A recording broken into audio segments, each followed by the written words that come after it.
Hello everyone, it's Luis Vargas and I'm excited to share with you the powerful focus toolkit that I learned from Dr. Andrew Huberman. For those that don't know, Dr. Andrew Huberman is a neuroscientist and associate professor at Stanford University. He has done tremendous work in the field of sleep, the visual system, stress, and much more. I am Luis, a pre-medical student that is currently studying for the MCAT and needed a routine that would allow me to do well on this exam so I can get into medical school and follow my dream of becoming a neurosurgeon. Therefore, over the past 30 days, I have used Dr. Huberman's tools for focus. I can decisively say that while implementing these tools, I've seen a remarkable improvement in my ability to stay focused and productive while studying.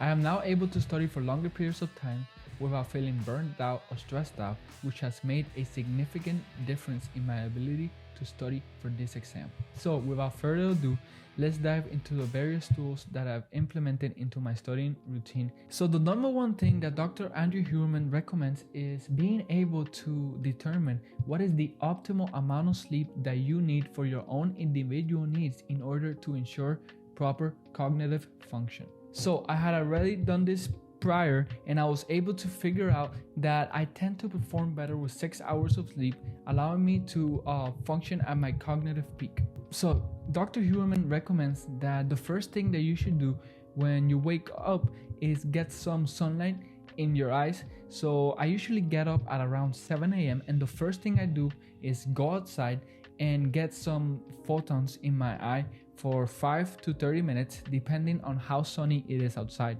The reason being is that previous literature has shown that when we get photons into our eye when the sun is at a low angle, it serves as the most powerful stimulant for wakefulness throughout the day, and it also has great positive impact in your ability to fall asleep and stay asleep throughout the night.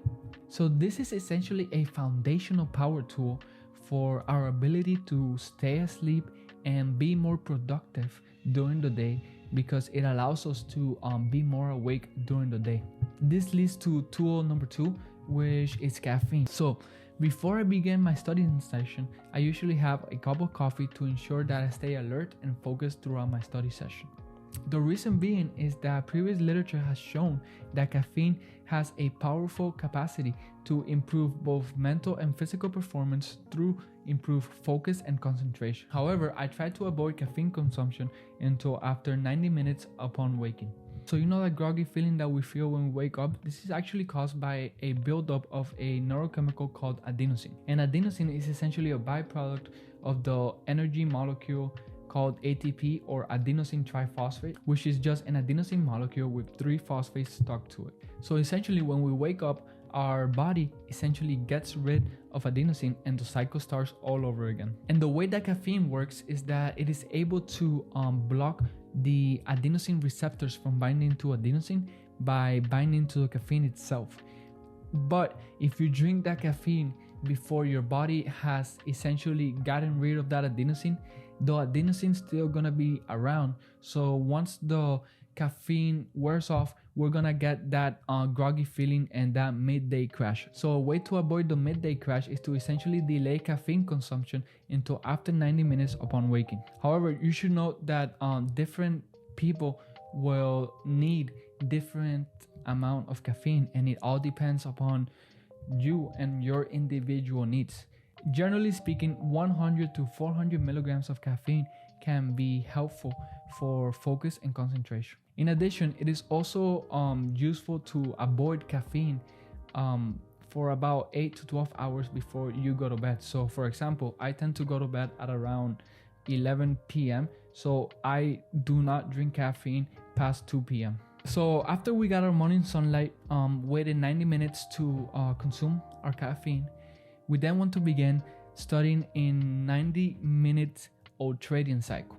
And the reason being is that our mind and body operates in what is known as 90-minute ultradian cycles. Therefore, when we engage in mental or physical work, it is best to do them in 90-minute intervals. However, it is perfectly normal for your focus to occasionally flicker, so you have to actively shift it back to the activity that you are engaged in. Which is why I listen to 40 Hz binaural beats for the first 5 minutes of my 90-minute intervals. This beat frequency has previously been shown to help you stay focused and stay engaged in the task at hand. However, you do not want to overdo it. You want to do it for at most 15 minutes as you ease into your 90-minute interval. After each 90-minute or trading cycle, I then take a break for about 5 to 30 minutes where I do menial tasks that do not require focus on concentration. During this period, I also do short meditations, which have previously shown to help with the ability to refocus. Research has shown that a 13-minute daily meditation can significantly improve focus, concentration, cognitive performance, reduce stress, and increase your mood. This meditation essentially involves you sitting or lying down, setting a timer for 13 minutes, taking a deep breath, and as you're taking a deep breath and sitting there, you should begin to focus on a point just behind your forehead, right here. And if you see your mind like shifting away from that point, you want to actively bring it back to that point. And this essentially helps us strengthen the neural circuits that are involved in our ability to focus our mind and our ability to refocus on the task at hand, which is going to be extremely helpful when you're studying or whenever it is that you need to focus on what it is that you're doing. So in terms of supplements that Dr. Huberman recommends, he recommends taking omega-3 fatty acids, which have shown to improve mood, concentration, and cognitive performance. I'll put links below for the supplements that I've taken, but you should know that omega-3 fatty acids are able to modulate neural circuits and brain function that support both focus and concentration. So essentially, I try to consume 2 grams of omega-3s every day. Lastly, another supplement that Dr. Huberman strongly recommends for our ability to focus is creatine. And I know most of us know creatine for its ability to increase muscle mass, but research has actually shown that creatine can also improve cognitive performance. And the recommended dose, as I mentioned previously, is 5 grams per day, which can be taken in powder form and mixed into any liquid of desire. Essentially, the goal of this supplement is to tap into the creatine phosphate system in our brain. More specifically, it helps support the prefrontal cortical networks that help generate focus and concentration. And essentially, the way that creatine works is that our energy molecule ATP is an adenosine with 3 phosphates.